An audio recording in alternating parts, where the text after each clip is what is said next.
Mother's Day coming up, here at the Garden Center we offer quite a few options to give for mothers.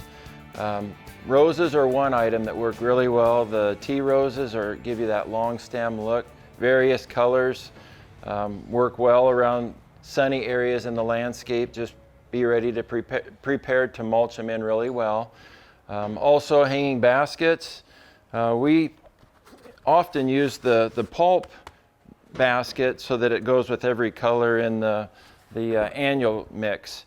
So often you see plastic that kind of clashes with the colors of the annual, so we like to go with a natural color.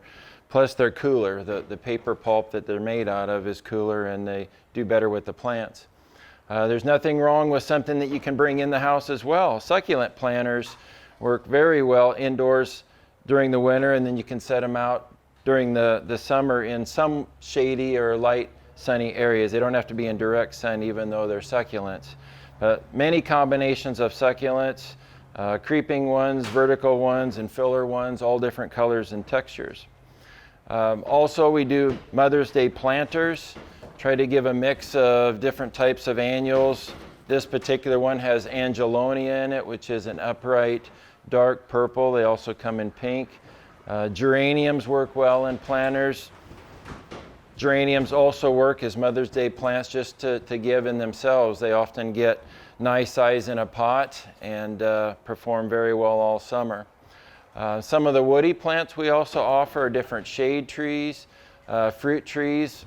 We sell fruit trees, ornamental trees for gifts for Mother's Day, shrubs, lilac bushes, peonies, anything that can be planted in the ground for years to come and enjoyed either year-round like evergreen trees or seasonal with spring blooms and fall color.